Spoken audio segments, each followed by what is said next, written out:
Today is a very exciting day because Vina and I are going on a food/road trip here in Maginhawa in Quezon City. I'm so excited about this one because Vina lives in Cavite, which is down south, and I live in Quezon City, which is up north. So it's completely different places. You know, when we go on dates, we usually just meet halfway. So sa Fort lang kami or sa Makati.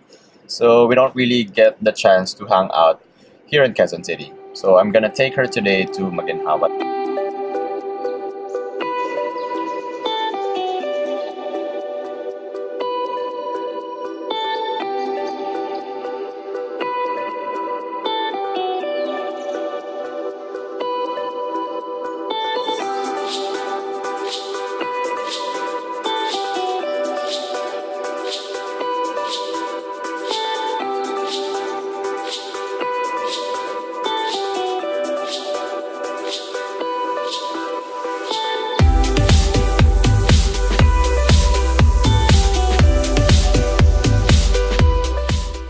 Maginhawa Street seems to be one of the most popular neighborhood food trip destinations in the city.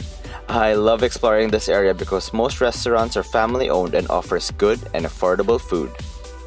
First up, Vina and I went to Ahi Hawaii. This is one of the first few establishments that will greet you when you're coming from the elliptical road. From the looks of it, this place seems like a normal house that was turned into a quaint restaurant. The whole vibe of the place instantly takes you away from the hustle and bustle of Manila and transports you to a tropical beach. Ahi Hawaii mainly serves poke bowls, which is a popular Hawaiian dish made from raw fish, veggies, and rice. I got the ahi bowl, which has salmon and tuna. It was a refreshing and light meal and a good way to kick off our Maginhawa food trip. Vina chose not to order anything since she doesn't eat raw food. Overall, I'm giving this a 3/5.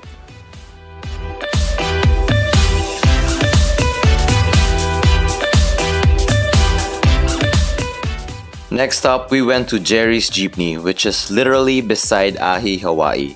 Going here wasn't really part of the plan, but we were glad that we did because the food was so good. We got to try the sizzling pork sisig and inihaw na tilapia. They also have set menus called Cubao, Ayala, Monumento, and Alabang. We wanted to try that, but obviously we didn't want to overorder because we have to try a few more restaurants.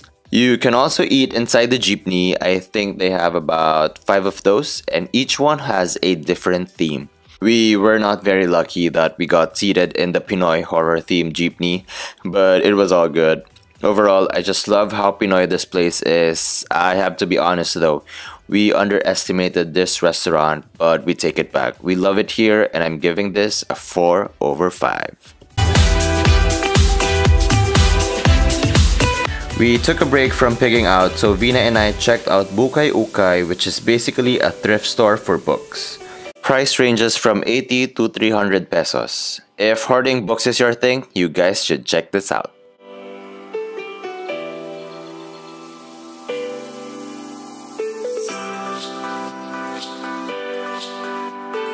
By this time, we were ready for dessert, so we headed to the Lost Bread. I've always wanted to try it here, but I never got the chance because whenever I would, there's always a long queue. But they finally opened their second branch in Maginhawa, so we decided to check that out.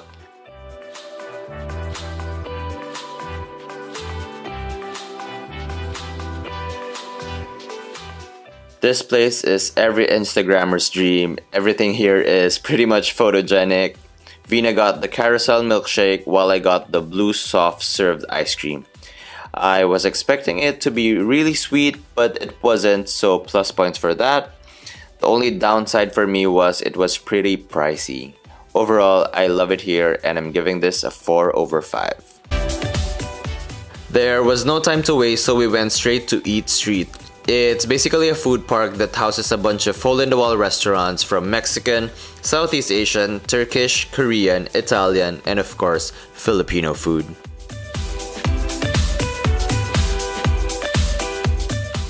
I like the idea of a food park because parking slots are very limited in Maginhawa, so it's convenient to have many restaurants in just one establishment.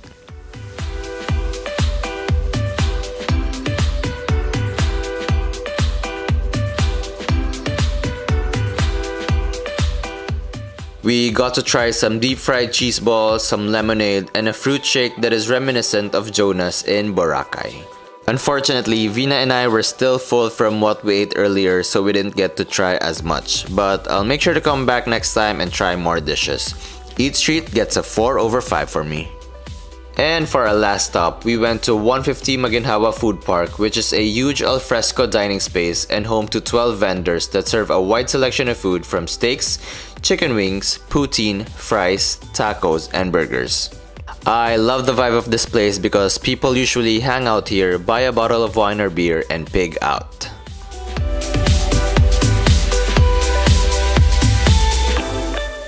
Vina ordered from Balay Bagnet and got the bagnet, of course, while I got the steak from Ali's Grill. Honestly, I didn't find anything special about it. Maybe I was just full, but so I decided to try another dish. I got the grilled cheeseburger sandwich from Brooks, and this is hands down one of the best dishes I have ever tried and probably the highlight of my Maginhawa food trip. It is made with a 1/3 of a pound pure beef patty burger with cheese placed between 2 grilled mozzarella and cheddar cheese sandwiches. I was in cheese heaven, and I'm so glad that this was the finale of my Maginhawa food trip. Obviously, this gets a 5 over 5 for me.